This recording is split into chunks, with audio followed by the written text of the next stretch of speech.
तो एक ऐसी शख्स से आज मैं आपको मिलवाने आया हूँ। उनकी एक इस समय पूरे देश और दुनिया की जो ज्वलन समस्या है, महिलाओं के सम्मान से जुड़ी, महिलाओं की मजबूरी से जुड़ी, महिलाओं के उत्पीड़न से जुड़ी नई फिल्म 80। क्या कंसेप्ट तक क्यों बनाई आपके दिमाग में, कहानी कहाँ से है? कहानी तो रोज अखबार में है और पूरी खबर ये है कि हम उसको पढ़ना बंद कर चुके हैं। ये आपकी शायद तीसरी पिक्चर में तापसी पन्नू है। कभी कभी ये डायरेक्टर की चॉइस होती है कि वो जो पात्र होता है वो उसको इतना जीता है कि मेरी कहानी में यही पात्र सबसे अच्छा है। तापसी पन्नू ही क्यों हर बार? मेरे साथ एक समस्या है कि जब मैं लिखना शुरू करता हूँ तो मुझे ना चेहरे दिखने लगते हैं पात्रों के। उसके बाद मेरे जीवन में आता है मुकेश छाबड़ा। वो मुझसे झगड़ा करता है कि क्या कारण है कि मुंबई की इंडस्ट्री यूपी में बहुत ज़्यादा बाकी जिलों में प्रमोशन नहीं करती? उनको लगता है रेवेन्यू कमाएगा, या कोई धारणा बनी हुई है इसके पीछे? क्या है कि एक्टर्स की डेट्स नहीं होती इतना सारा, और एक्टरों को लेके जाना इतना सस्ता भी नहीं होता है। आप यकीन नहीं मानेंगे कि मेरे 8 एक्टर्स। OTT का कुछ प्रेशर बढ़ा है। लोग कहते हैं कि OTT ने अपने रेट बहुत कम कर दिए हैं, डायरेक्टर के लिए पिक्चर बनाना मुश्किल हो गया है। OTT ने ही बहुत ज़्यादा बढ़ा भी दिए थे कि जब ये लोग नए नए आए थे तो इनको किसी भी औने पौने भाव पे फिल्म चाहिए थी। आर्टिकल 15 जी चर्चा में रही जी। आज अगर आर्टिकल 15 जारी हो रही होती, क्या फ़र्क होता? आर्टिकल 15 के टाइम ऐसे बोल दिया गया कि एंटी ब्राह्मण है, जबकि मेरा हीरो ही ब्राह्मण था। मैं तो कभी सरकार से, पॉलिटिकल पार्टियों से बात ही नहीं करता, मैं तो समाज से बात करता हूँ। कई पिक्चरों पे विवाद खड़े हुए हैं। कुछ लोगों ने कहा ये आदमी एंटी नेशन है। हाँ। सरकार पे सवाल खड़े कर देता है। कभी लोगों ने एंटी नेशन नहीं बताया आपको? बताया। उस समय कैसा लगा आपको? शुरू में बुरा लगता था, बाद में मुझे लगा कि तुमको नेशनलिज्म का मतलब ही नहीं मालूम।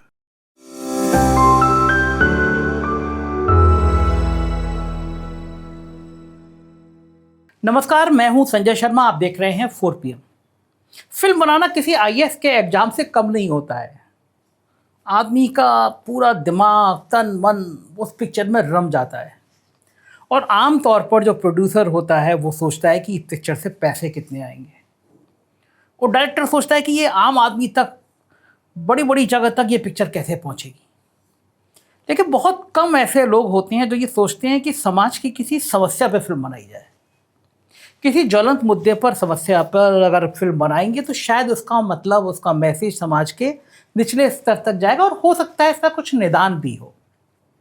जिंदगी आपको उस मुकाम पर कभी कभी ले आती है जो आपने सोचा नहीं होता होगा है।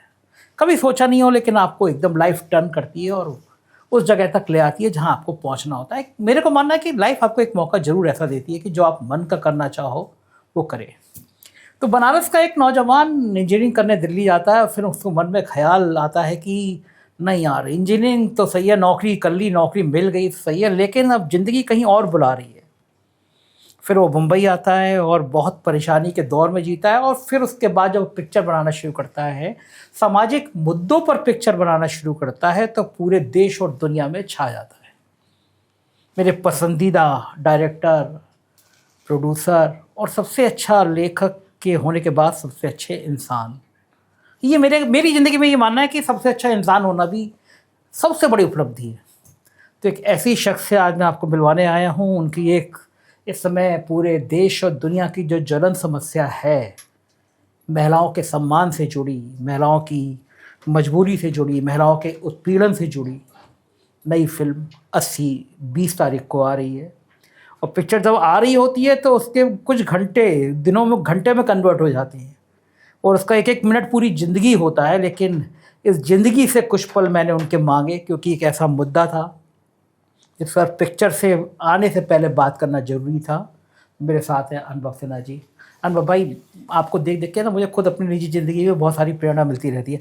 निजी बातें बाद में करेंगे, पहले हम बात शुरू करते हैं 80 से, क्योंकि इस समय पूरी दुनिया में, केवल भारत में नहीं, यौन शोषण की खबरें लगातार सुर्खियों में बनी हुई है। अमेरिका की एक फाइल के किस्से, जिसमें आदमी की वहशीपने की नई नई कहानी निकल रही है। आदमी, बड़ा बड़े नाम कैसे दरिंदे हो सकते हैं, ये निकल रहा है, और लोग हैरान हैं कि इंसान भी इस हद तक गिर सकता है। भारत में रोज़ सैकड़ों और हज़ारों बलात्कार हो रहे हैं।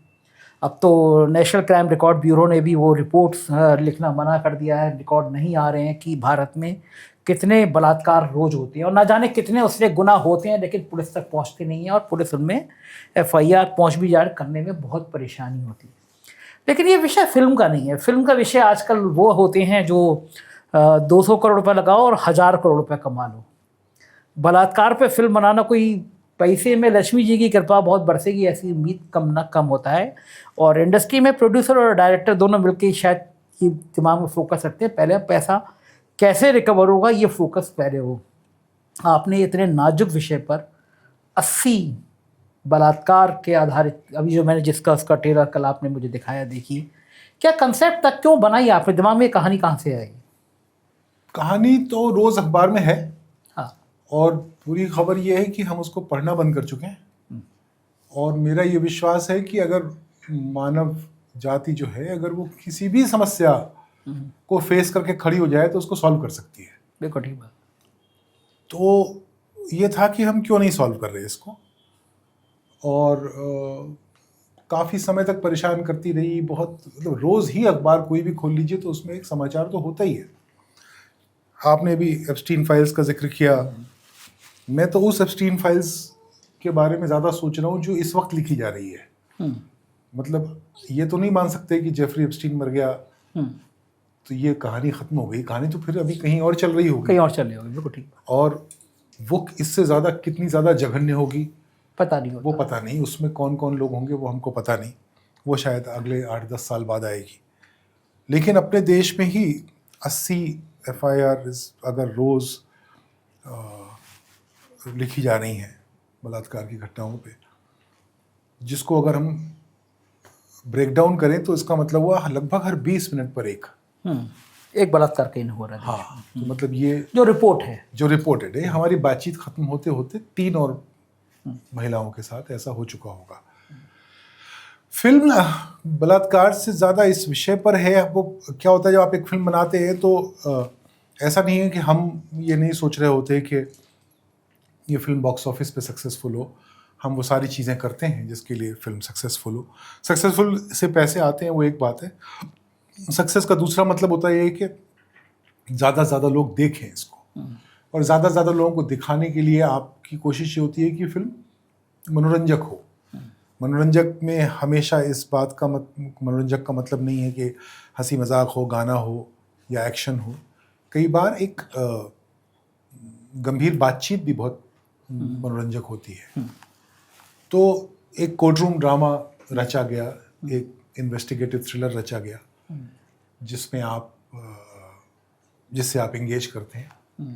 और फिर ये कोशिश की गई इस बात की कि 2 बहादुर महिलाएं, एक पीड़िता और एक उसकी वकील, जब लड़ने के लिए खड़ी होती हैं तो कैसे जीत सकती हैं या नहीं। एक वो कहानी बनाई गई जिसका नाम 80 रखा गया। तो ये है 80 के लिखे जाने से लेके आज तक की यात्रा। मुझे वो याद आ रहा है कि एक टाइम ऐसा था कि आशाराम बापू के दरबार में प्राइम मिनिस्टर डांस करते थे, और आशाराम बापू का जलवा वो था कि दुनिया में ऐसा लगता था भारत में तो जिस पे वो हाथ रख देंगे मेहरबान हो जाएंगे। आप ही की पिक्चर की तरह एक लड़की थी शाहजहाँपुर की, वो खड़ी हुई और उसने एक मुकदमा लिखाया, और जो इंसान अपने आप को भगवान समझ रहा था, उस लड़की को भी उतना ही आतंकित करने की कोशिश करी जितना मैं आपका फिल्म का टीजर देखकर समझ पाया। लेकिन उसकी हिम्मत को सलाम उस लड़की की कि आज आशाराम बापू जेल में हैं। तो मैं पूरी कहानी तो आपसे नहीं पूछूंगा क्योंकि आप पूरी कहानी बता देंगे तो दर्शक क्या करेंगे देखने जाने के। लेकिन क्या आपके पात्र भी उस कहानी से कहीं मिलते जुलते हैं कि एक ताकतवर इंसान के पीछे कोई एक लड़की खड़ी होती है, कोई अधिवक्ता वकील भी तो आजकल नहीं मिलते, खड़े होते हैं और फिर सिस्टम में बदलाव आता है? ऐसा कोई शक्तिशाली इंसान नहीं है, लेकिन वो पूरा प्रोसेस ही अपने आप में इतना शक्तिशाली है जिससे जूझ पाना थोड़ा सा मुश्किल है। कोर्ट की हमेशा कोशिश ये होती है कि एक बेगुनाह को सज़ा नहीं मिलनी चाहिए, भले ही कुछ गुनहगार छूट जाए। तो इसलिए इस गुनाह को सिद्ध करना भी कोर्ट में बड़ा मुश्किल काम होता है। लेकिन उस सब के बावजूद 2 सशक्त महिलाएं किस तरह से लड़ती हैं, सामना करती हैं। पीड़िताएं आमतौर पे ऐसा मान लिया जाता है कि या तो शर्म से, हालांकि शर्म उसकी है नहीं, शर्म तो उसकी है जिसने ये अपराध किया। सही बात है उसी। लेकिन महिलाओं की ट्रेनिंग बचपन से ऐसी की जाती है कि भाई ये तुम्हारे लिए शर्म की बात है। तो वो महिलाएं खड़ी होती हैं कि नहीं, इस लड़ाई को लड़ा जाएगा, और वो लड़ती हैं, और वो मतलब एक बहुत मोटी सी दीवार में एक क्रैक दिखता है और उसके थ्रू रोशनी आती है और कुछ अच्छा होता है, और वो इंस्पायरिंग कहानी है और उनके संघर्ष की कहानी है और उनकी एक प्रकार से जीत की कहानी है। अनुभव भाई, ये बात आपने बिल्कुल ठीक की, क्योंकि हम लोग जब से पत्रकारिता कर रहे हैं तब से एक शब्द लिखा जाता है मीडिया में भी कि लड़की की इज्जत लूट ली गई। जी। इज्जत तो आमतौर पर लड़के की लुटी हुई होनी चाहिए जिसने इतना शर्मनाक किया, उसके संस्कार माँ बाप ने ऐसे दिए कि वो किसी लड़की के संग ज़बरदस्ती बलात्कार कर सकता है। हाँ, मेरा सवाल यह है कि आप जितना मैंने ट्रेलर में देखा या बाकी लोगों ने देखा, उसमें अदालत का चित्रण है, और ये इस देश की विडंबना है कि हजारों लाखों केस पेंडिंग रहते हैं बलात्कार के। लड़की हर दिन अदालत में बलात्कार से जूझती है। जो सवाल होते हैं वो बहुत शर्मनाक होते हैं लड़की के लिए। और जो मैंने टीजर में देखा कि आपका कोर्ट रूम का सीन है, तो क्या वहाँ पे जो सवाल आम तौर पर पूछे जाते हैं वही इस फिल्म का हिस्सा है? कोर्ट रूम के कुछ 8 या 9 सीन है फिल्म में। अच्छा।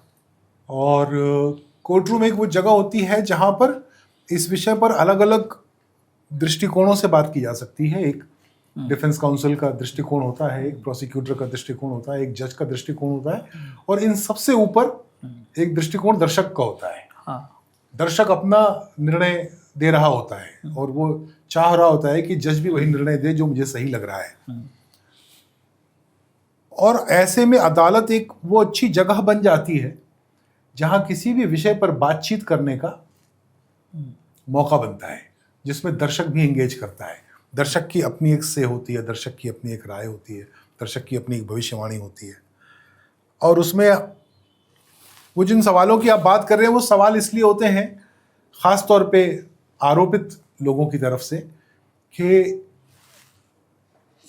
इस विषय पर जितनी कम बातचीत की जाए, जो पीड़िता है उसको इतने मुश्किल प्रश्नों से में उलझाया जाए कि वो बातचीत ही असहज हो जाए। और यहाँ पे उस महिला की शक्ति, आंतरिक शक्ति का एक टेस्ट होता है, एक उसकी परीक्षा होती है कि वो कितनी दूर तक जाएगी इस बहस में, और जितनी दूर जाएगी उसके जीतने की चांस उतने ज़्यादा बढ़ जाते हैं। तो ये है कोर्ट रूम का काम। अनुभव भाई, पूरी कहानी को अगर आधार बनाया जाए तो ये केवल रेप की कहानी है, सस्पेंस है, थ्रिलर है, इसमें क्राइम है, इसमें कहानी का सार क्या है? सस्पेंस है, थ्रिलर है, एक सस्पेंस भी है जो आप जिसमें आप फंसे रहते हैं कि ये क्या हो रहा है, ये कौन कर रहा है, और थ्रिलर भी है क्योंकि एक इन्वेस्टिगेशन चल रहा है, और जब भी इन्वेस्टिगेशन चल रहा होता है तो उसमें कई प्रकार के लोग होते हैं जो इन्वेस्टिगेट कर रहे होते हैं, पुलिस हाँ, और कई सारे लूप होल्स होते हैं उसमें। कोई लूप होल को ढकने की कोशिश करता है, कोई उस लूप होल को खोलने की कोशिश करता है। तो वो सारा मनोरंजन तो है, पर अच्छी बात यह है स्क्रिप्ट में कि उस मनोरंजन के जरिए हम इन बातों पर नज़र डाल सकते हैं कि ऐसा हुआ क्यों। 2 मुद्दे हैं, एक तो ये अपराध हुआ, उस अपराध के बाद क्या, उस औरत के जीवन का क्या, कि अगर आपने सजा भी दे दी कोर्ट में तो सजा तो मतलब ये हुई कि जिसने ये अपराध किया उसको सजा दी गई, लेकिन जिसके साथ ये अपराध हुआ वो उसका न्याय है क्या, क्योंकि उसकी तो जिंदगी बदल गई। मैंने किसी महिला का एक पीड़िता का इंटरव्यू पढ़ा था, और उसने कहा था कि जब मैं पहली बार इस घटना के बाद मैंने अपने आप को आईने में देखा तो मुझे लगा ये कोई और है। वो दर्द, हाँ, वो मेरा जीवन हमेशा के लिए बदल गया था, मैंने अपने आप को पाया ही नहीं उसमें। और तो एक ये यात्रा है इस अपराध के पश्चात की, और इस अपराध के पहले की यात्रा ये है कि वो जो भी लोग थे जिन्होंने ये अपराध किया वो कौन थे, वो इस जगह तक कैसे पहुंचे कि उनको ये लगा कि वो ऐसा कर सकते हैं। हिम्मत कहाँ से आती है? हिम्मत के अलावा ये विश्वास कि इस महिला के शरीर पर मैं कुछ समय के लिए ही सही लेकिन मेरा अधिकार है। तो मुझे लगता है कि कहीं ऐसा तो नहीं कि हमारी अपने बच्चों से कुछ बातचीत थोड़ी सी रह गई है, तो उस दिशा में भी फिल्म बातचीत करने की कोशिश करती है। आपने दिखाया है उस टीजर में कि वकील जो है उसके मुंह पे स्याही पड़ी हुई है, ऑफ कोर्स किसी ने स्याही फेंकी होगी और जी। उससे जितना समझ में आया वो ये समझ में आया कि वो ताकतवर लोग होंगे, उनके पक्ष के लोगों ने स्याही फेंकी होगी। वकील लोग थोड़ा सा कौन उसमें आएंगे, यार हम लोग तो इतने ताकतवर होते हैं, हम पे कौन स्याही फेंक सकता है। लेकिन कुछ घटनाएं ऐसी हुई भी हैं। मेरा सवाल यह है कि तापसी पन्नू का अभिनय टीजर में बहुत अच्छा लग रहा है, इसमें कोई दो राय नहीं है। जी। आपने हर बार आप तापसी पन्नू को ही क्यों लेते हैं? आपकी शायद तीसरी पिक्चर में तापसी पन्नू है, बेहतरीन अदाकारा है, इसमें कोई भी दो राय नहीं है कि बहुत अच्छी एक्टर है। लेकिन कभी कभी ये डायरेक्टर की चॉइस होती है कि वो जो पात्र होता है वो उसको इतना जीता है कि मेरी कहानी में यही पात्र सबसे अच्छा है। तापसी पन्नू ही क्यों हर बार? मेरे साथ एक समस्या है कि जब मैं लिखना शुरू करता हूँ तो मुझे ना चेहरे दिखने लगते हैं पात्रों के, और फिर मैं कोशिश करता हूँ कि मैं उनको कास्ट करूँ। उसके बाद मेरे जीवन में आता है मुकेश छाबड़ा, कास्टिंग डायरेक्टर। वो मुझसे झगड़ा करता है कि भैया जी आप अपनी हर पिक्चर में सेम लोगों को कास्ट करते रहते हो। फिर एक दिन मेरे बेटे ने भी ऐसा कह दिया मुझे, तो मुझे चिंता हो गई। मैंने कहा यार ये क्या बात कर रहा है, ये दोनों क्या बात कर रहे हैं। फिर मैं सुधीर भाई के साथ बैठा था, सुधीर मिश्रा मेरे दोस्त बड़े भाई, तो उनसे मैंने पूछा कि इस पर कोई समस्या है क्या? तो बोले कोई समस्या नहीं है, दुनिया के सारे बड़े निर्देशकों ने अपने जीवन में वही 8, 10, 12 एक्टरों के साथ काम किया है, तो उससे कोई समस्या नहीं होती। तुम किरदार कैसा करते हो, वो किरदार उस इंसान उस एक्टर से कितना अलग है और उसके पिछले निभाए गए किरदार से कितना अलग है। तो इसमें वो चैलेंज भी रहा तापसी को कास्ट करते हुए। तापसी के साथ मैं वकील भी कर चुका हूँ पहले। मुल्क में वो वकील थी वो। तो वो भी एक था कि यार दोबारा वकील उसी एक्टर के साथ करूं कि नहीं करूं। तब तक ऐसे अखबारों में कुछ खबरें छपने लगी कि मैं मुल्क 2 बना रहा हूं, क्योंकि लोगों तक खबर पहुंच गई कि मैं तापसी के साथ वकील कुछ कर रहा हूं, जो कि कतई गलत था। हमने कभी सोचा नहीं था कि, हालांकि बीच में एक आध बार ये हमारे दफ्तर में भी ये बात उठी खबर छपने के बाद कि क्या इसको मुल्क 2 बुलाया जाए। फिर मैंने कहा नहीं, मुल्क है, उसको छोड़ देते हैं। तो तापसी दिखाई देने लगी उसमें। तापसी इंसान अच्छी दोस्त भी है और घर जैसी दोस्त है, और उसके साथ काम करने का एक अलग आनंद है। एक्ट्रेस बहुत अच्छी है, हालांकि वो कहती है कि मैं उस मोमेंट में जाके कर लेती हूँ, मुझे ऐसे उसकी क्राफ्ट आती नहीं है, लेकिन उसको शायद पता नहीं है, उसको आती है वो क्राफ्ट। सेट के माहौल में मेरे लिए बहुत ज़रूरी होता है कि सेट का माहौल मज़ेदार होना चाहिए। उसमें ना किसी की उपस्थिति से हवा भारी नहीं हो जानी चाहिए। तो मैं ऐसे एक्टरों के साथ काम करना पसंद करता हूँ जिनसे मुझे ये बात की हमेशा श्योरिटी रहती है कि माहौल भारी नहीं होगा। और तापसी के साथ फिर मैं बैठा, मैंने उससे बात की, मैंने कहा भाई अपन वकील कर चुके हैं एक बार साथ में, दोबारा कर रहे हैं तो उसको थोड़ा सा अलग करना पड़ेगा। तो न सिर्फ तापसी ने इस पर काम किया, मैंने भी एक दूसरा काम ये किया कि मेरी जो एक सलाहकार मित्र हैं वकील दिल्ली में, उनसे मैंने बताया तो उन्होंने कहा कि तुम लोग का जो कोर्ट होता है वो बहुत अनरियल होता है। तो उन्होंने मुझे अपनी एक सहायिका के साथ पटियाला हाउस कोर्ट में भेजा। और जब मैं पटियाला हाउस कोर्ट गया तो मैंने देखा अरे ये तो हमारे फिल्मी कोर्ट में जैसा है ही नहीं। हाँ बिल्कुल अलग है, सही बात है। तो मैं फिर 2 दिन बिताए वहाँ पे, और फिर इस कोर्ट को मैंने एकदम अलग तरीके से शूट भी किया। अच्छा, ये कोर्ट अलग तरह से दिखेगा? बिल्कुल अलग दिखेगा। आपने ऐसा कोर्ट मतलब सिनेमा में बहुत ज़्यादा बार नहीं देखा है। तो ये दोनों चीज़ें मिला के अलग भी हो गई मुल्क से और तापसी के उस किरदार से। अच्छा, बीच में पिक्चर नेचुरली, ये तो मैं समझता हूँ कि जब पिक्चर आती है तो 1-1.5 महीने पहले से मार्केटिंग शुरू हो जाती है, बड़ी बड़ी कंपनियां लोग हायर करते हैं, वो मार्केटिंग कर रहे होते हैं।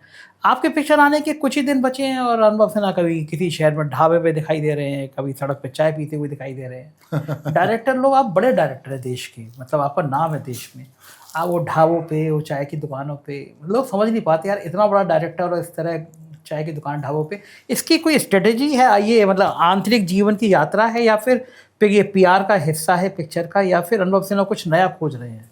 आंतरिक जीवन के हिस्से से शुरुआत हुई। मुझे कुछ 3-4 महीने पहले मैंने तय किया कि मैं नॉर्थ इंडिया के 20, 25, 15, 20 शहरों में जाऊंगा। मुझे ऐसा लगने लग गया था कि मैं हूँ छोटे शहर का, लेकिन मैं कट गया हूँ छोटे शहर से, छोटे शहर के समाज से कट गया हूँ। मुझे पता नहीं वहाँ क्या चल रहा है, क्योंकि देश भी तो मूव हुआ है ना अलग अलग दिशाओं में। तो मैं घूमने निकला और मैंने कहा घूमने जा रहा हूँ और मैं 5 स्टार में ठहर रहा हूँ और 5 स्टार में ही खाना खा रहा हूँ, तब तो फिर तो आप एक ही जगह पे 20-25 बार खाना खा लीजिए, एक ही बात है, सारे 5 स्टार तो सेम होते हैं। तो मैंने तय ये किया कि मैं जाऊंगा तो फिर मैं सड़कों पे खाना खाऊंगा, सड़कों पे नाश्ता करूंगा, सड़क पे लोगों से मिलूंगा, सिनेमा हॉल जाऊंगा और सिनेमा हॉल के ओनर से मिलूंगा, क्या चल रहा है। एक भ्रांतियां चलती रहती हैं कि लोगों ने सिनेमा हॉल जाना बंद कर दिया है। हाँ, ऐसी बड़ी चर्चा चलती रहती है। हाँ, लेकिन वो पत्रकारिता कम जब हो जाती है तो फिर सच की भी कमी हो जाती है। तो एक पत्रकार ने लिख दिया तो फिर सारे पत्रकार बोलने लगते हैं। अगर कम हो गया लोगों का जाना तो ये 500, 600, 700 करोड़ रुपए, 1000 करोड़ रुपए के जो बिजनेस हो रहे हैं वो कहाँ से हो रहे हैं? सही बात है, धुरंधर ने लाइन लगा दी। हाँ, धुरंधर है, बॉर्डर है, बहुत सारी फिल्में बहुत हैं जो 600, 700 करोड़ का बिजनेस कर रही है। तो इस लिहाज से निकला था। फिर अपनी रिलीज भी करीब आ गई, तारीख रिलीज की। तो ये हुआ कि फिर फिल्म का प्रचार भी ऐसे ही करते हैं कि बहुत छोटे शहरों से शुरू करते हैं। तो मैंने बिहार में, चंपारण में, मोतिहारी में, ऐसे ऐसे शहरों से मैंने फिल्म का प्रमोशन शुरू किया।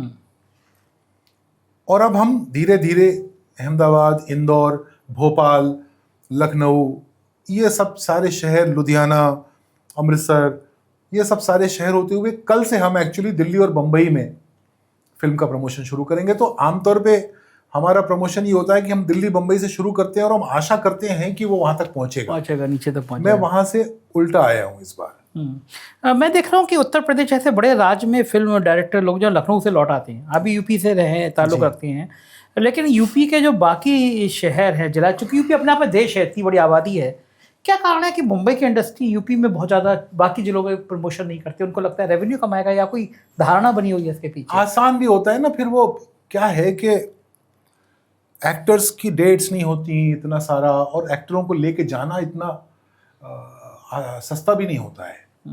तो वो बहुत, मेरे साथ जो एक्टर्स काम करते हैं इनसे मैंने रिक्वेस्ट की, तो आप यकीन नहीं मानेंगे कि मेरे 8 एक्टर्स, रेवती, कनी, कुमुद, मनोज, जीशान, मैं, तापसी, हम 7 लोग, हमने अपने आप को अलग अलग टोलियों में बांट लिया।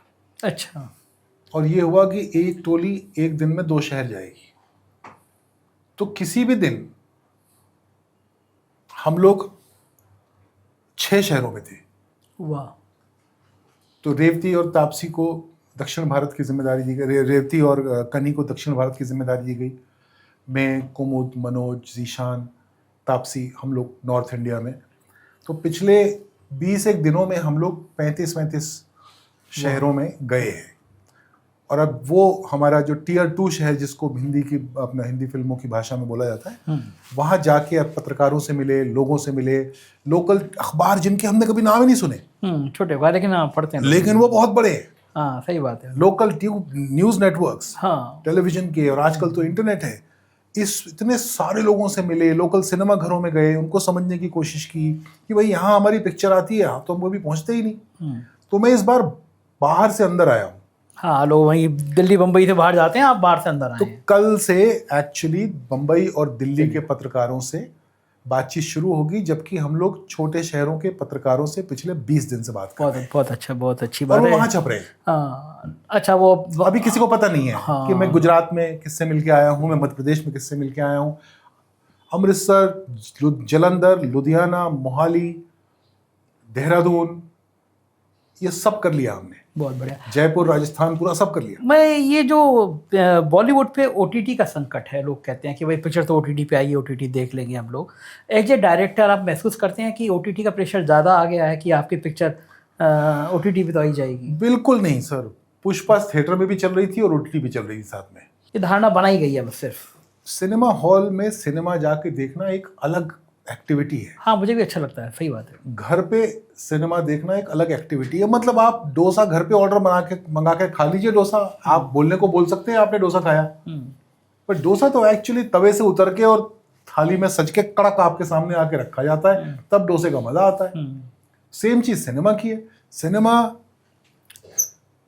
इतने बड़े पर्दे पे 50 फुट, 60 फुट, 80 फुट के पर्दे पे चलता है, 50 स्पीकर लगे होते हैं, और आप 250-300 अजनबियों के साथ बैठे होते हैं।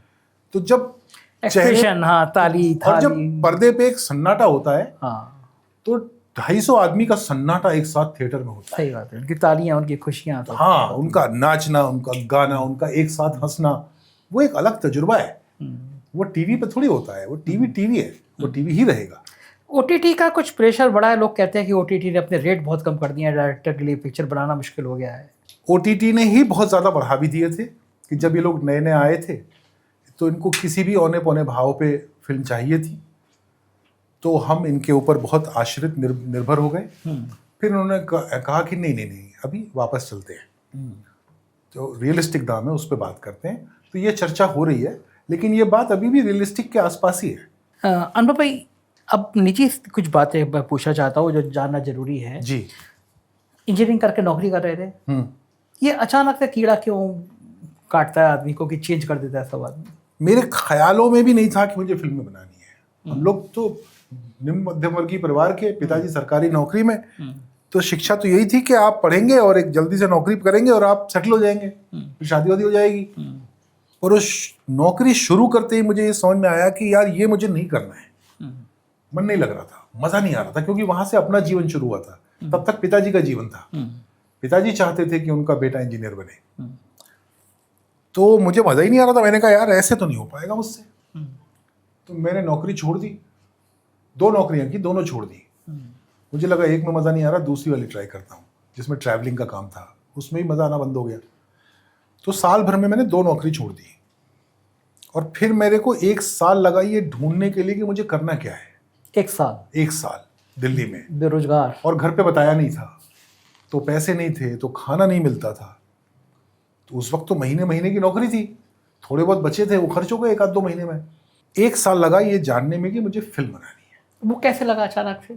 वो एक दोस्त के बड़े भाई कोई डॉक्यूमेंट्री बना रहे थे, और उनको पता था कि अनुभव ने किराया नहीं दिया है 3 महीने से, और इसके पास पैसे नहीं है, खाना खाने के पैसे नहीं है।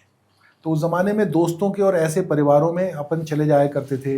हमारे एक दोस्त हैं बॉबी भाई, अमिताभ श्रीवास्तव, दिल्ली में, उनके घर पे भाभी जी को, उनको पता है अगर रात को आया है, शाम को आया है, तो मतलब खाना खाने आया है, इसको पास खाना खाने के पैसे नहीं है। तो ऐसे 2 4 6 परिवार थे अपने जीवन में, उनके पास चले जाते थे, वो खाना खिला देते थे, कभी भूखे सो जाते थे। तो इस पूरे दौर में एक दोस्त के बड़े भाई थे, वो एक डॉक्यूमेंट्री बना रहे थे। उन्होंने कहा तुम आ जाओ, असिस्टेंट लग जाओ, मैं तुमको 2,500 रुपये दूंगा। तो 2,500 रुपये में 3 महीने का किराया निपट जाने वाला था, और 600-700-800 रुपये बच जाने वाले थे।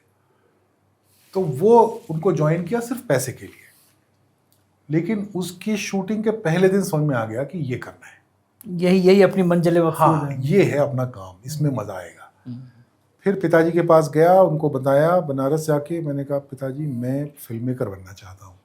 अच्छा, वो अपने आप में डूड आदमी थे, मुझे पता नहीं थी ये बात। मैं अब जाके इस बात को ज़्यादा अप्रिशिएट करता हूँ। उन्होंने 1 सेकंड नहीं लिया, और उन्होंने बोला तुमको जो करना है करो, मेरा काम था पढ़ाना, मैंने पढ़ा दिया। अपनी ज़िंदगी के साथ तुम्हें जो करना है करो।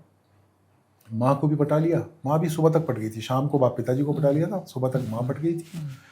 फिर मैं बोरिया बिस्तर उठाया दिल्ली से, और सीधा बम्बई आ गया।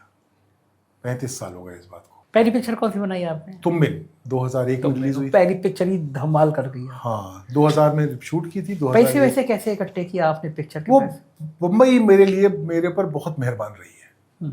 मैं कम से कम 3 बार 4 बार निस्तनाबूद हो गया हूँ, और मैं हर बार खड़ा हो जाता हूँ, और मेरे हर दौर में अच्छा बड़ा हिट काम रहा है। तो जो लोग पैसा लगाते हैं उनको वो मेरे साथ पैसा लगाने में डरते नहीं हैं।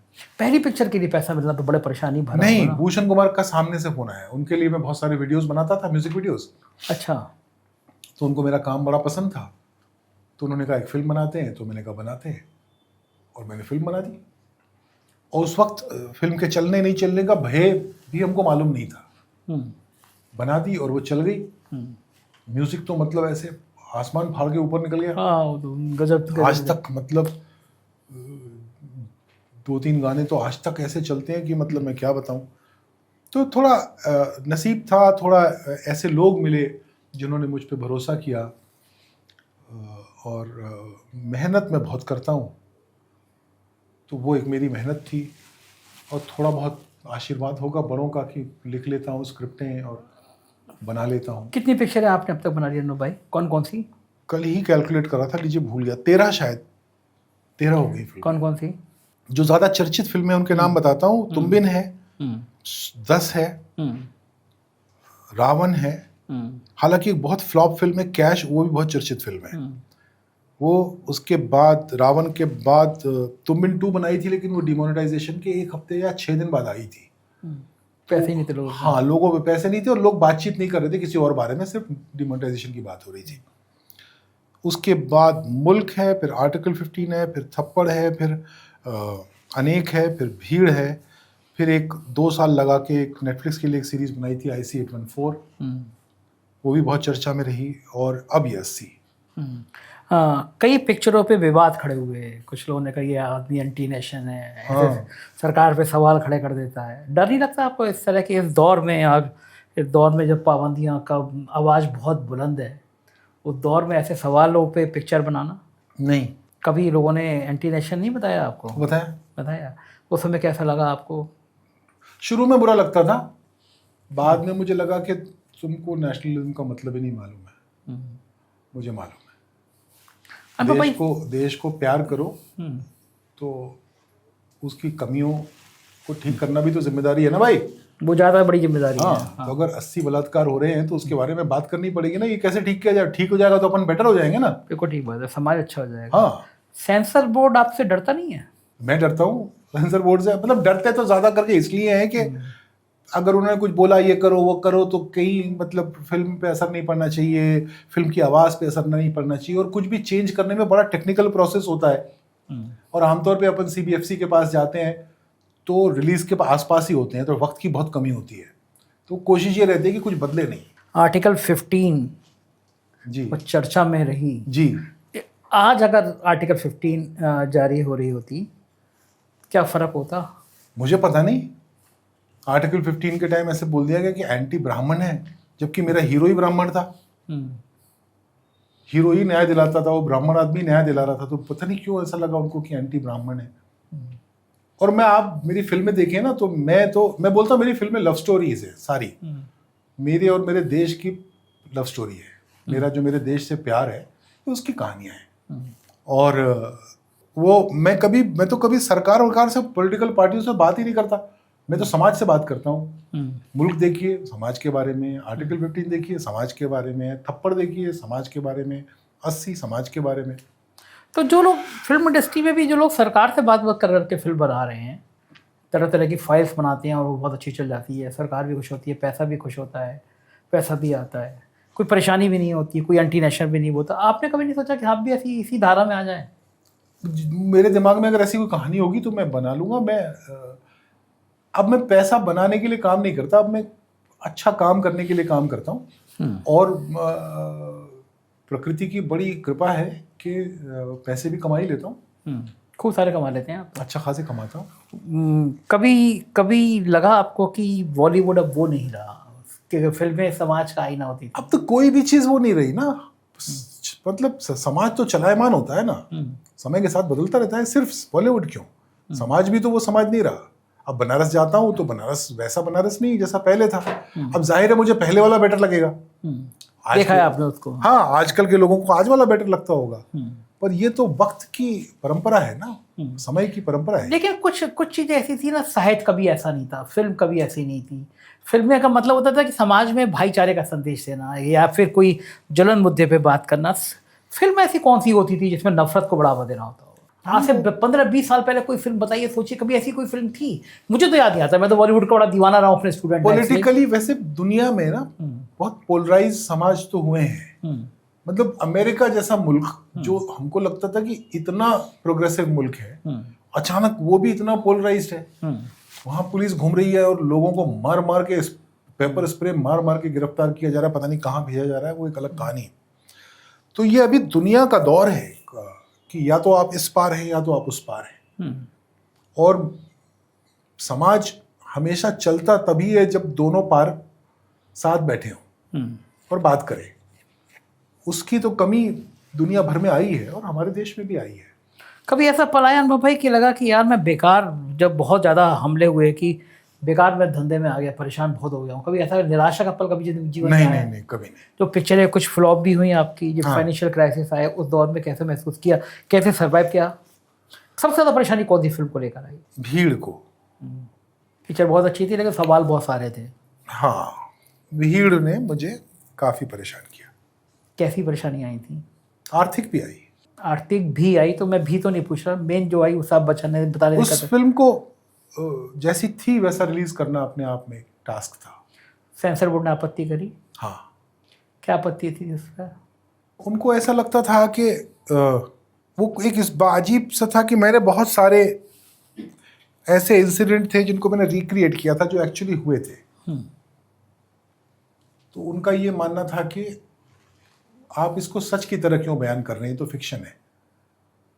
तो मैंने कहा लिख तो दिया ना शुरू में कि फिक्शन है, अब वो हर सीन में थोड़ी फिक्शन लिखूंगा। तो इस तरह के कुछ डर लगता है ना सेंसर बोर्ड को इस तरह के। पर इस तरह की बहसें आर्टिकल 15 में भी हुई थी, मुल्क में भी हुई थी।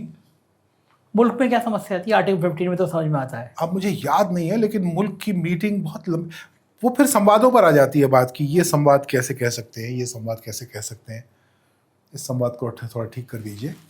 वो फिल्म की थीम तो भाईचारे की बात करती थी, तो उस पर तो किसी को आपत्ति हो नहीं सकती।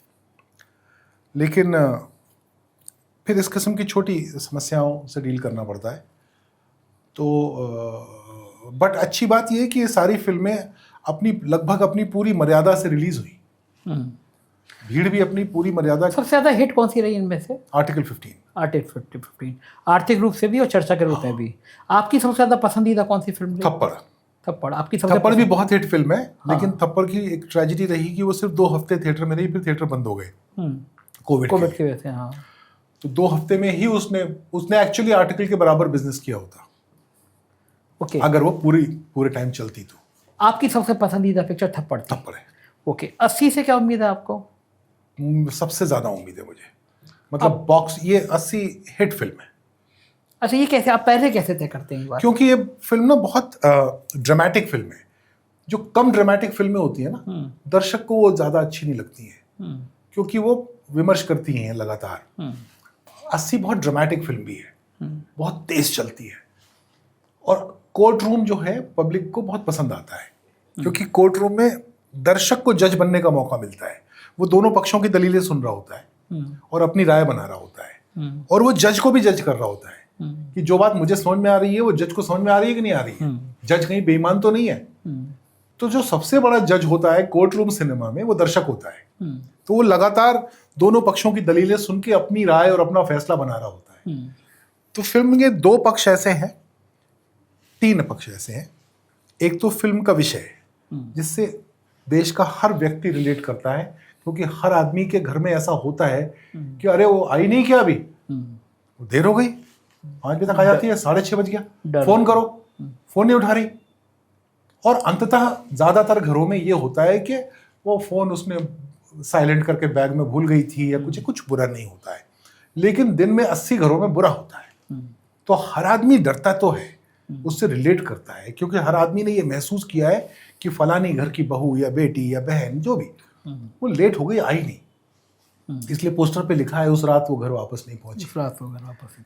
तो ऐसा 80 घरों में रोज होता है। तो एक तो ये वजह है कि लोगों को एंगेजमेंट होगा, दूसरा कि थ्रिलर है, एक इन्वेस्टिगेशन चल रहा है, तीसरा एक कोर्ट रूम है। ये 3 बातें हैं जिसकी वजह से मुझे लगता है कि ये फिल्म बॉक्स ऑफिस पे बहुत अच्छा बिजनेस करेगी।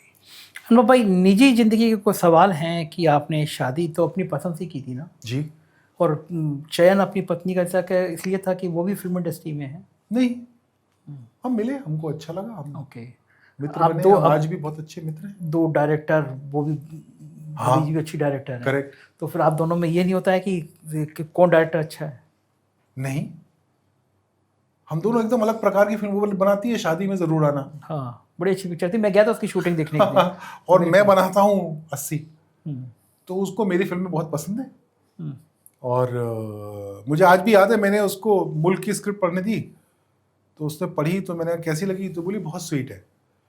तो मैंने कहा स्वीट है, मुल्क की स्क्रिप्ट स्वीट तो नहीं है। बोले नहीं, स्वीट इस लिहाज से है कि तुम्हारे मन की है स्क्रिप्ट, एकदम तुम्हारे मन से निकली हुई बातें हैं। तो जाहिर है मुझे जानती है इतने अच्छे से, तो इसलिए बहुत स्वीट है कि बहुत सच्ची फिल्म है एक निर्देशक की। और शादी में ज़रूर आना। रत्ना को वो उस प्रकार की फिल्में अच्छी लगती हैं जिसमें थोड़ा म्यूज़िक हो, थोड़ा ड्रामा हो, थोड़ा सा एक लव स्टोरी भी हो, तो वो वैसी फिल्में बनाती है। हाँ, वो मेरे मित्र है कृष्णा भरू, उसका गाना तो अभी भी हाँ जी, है ना, वो तो गजब गजब मतलब वो तो कल्ट गाना है। हाँ, वो गाना मुझे बिल्कुल पसंद नहीं था। अब वैलेंटाइन डे पे हर बार बजता हुआ देखा है ठुकरा मैंने के उसको, मेरा प्यार फिर मेरा इंतकाम देखे। अब वो हर वैलेंटाइन डे मैंने सुना है वो गाना, जो कोई कहीं चल रहा होता है।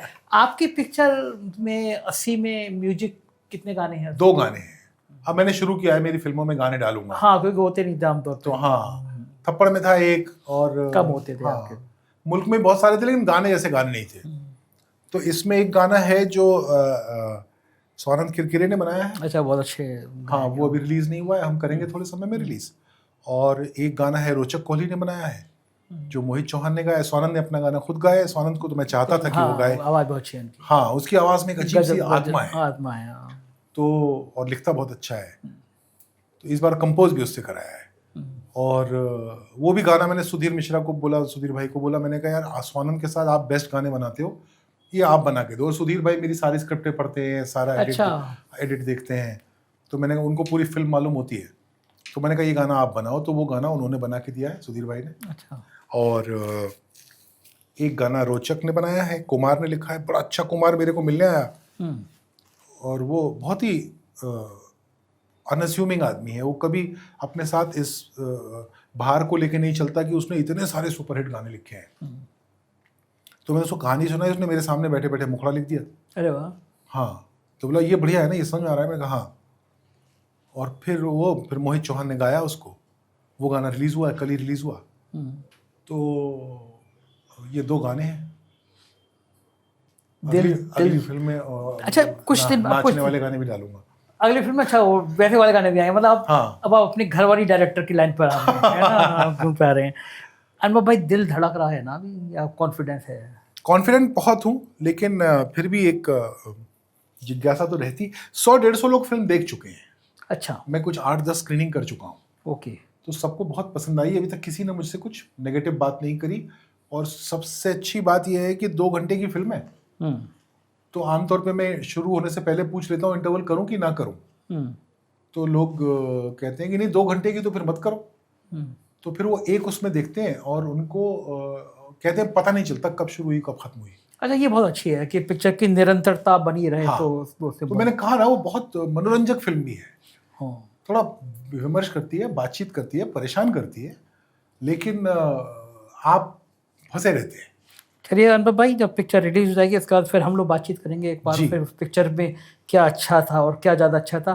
जब बहुत सारे पैसे आपके पास आ जाएंगे तो एक दावत भी आपसे दी जाएगी। जी, मैं खाना बना के खिलाऊंगा, पैसे नहीं लगाऊंगा। शुक्रिया, बहुत शुक्रिया, आपका टाइम दिया मुझे। ये थे अनुभव सिन्हा जी, और एक बेहतरीन बातचीत मैं उस पिक्चर के बारे में करना चाह रहा था, क्योंकि मुझे वो टीजर और ट्रेलर बहुत अच्छा लगा, और मुझे लगा कि ये ज्वलंत मुद्दा है। और मैं आप लोगों से ये कहना चाहूँगा कि लड़कियों को सुधारने की जगह लड़कों को सुधारने की ज़रूरत है समाज में, ऐसा मैं मानता हूँ। अपने बेटियाँ संस्कारित होती हैं, बेटियाँ जन्म से ही संस्कारित होती हैं, तो संस्कार देने की ज़रूरत बेटों को है। तो 80 ज़रूर देखिएगा। इस पिक्चर को देख के मुझे लग रहा है, हालांकि मैंने पिक्चर भी देखी नहीं है और बाबा 1-2 दिन में दिखाएंगे, लेकिन उससे पहले मुझे लग रहा है कि इस पिक्चर को देखने के बाद आपको ये लगेगा कि समाज को, बेटों को ज़्यादा संस्कारित करने की ज़रूरत है। इस पॉडकास्ट के बारे में अगर आप मुझे बताएंगे कि अनुभव भाई कैसे लगे और ये बातचीत कैसी लगी, तो मुझे बहुत अच्छा लगेगा। बहुत शुक्रिया, थैंक यू।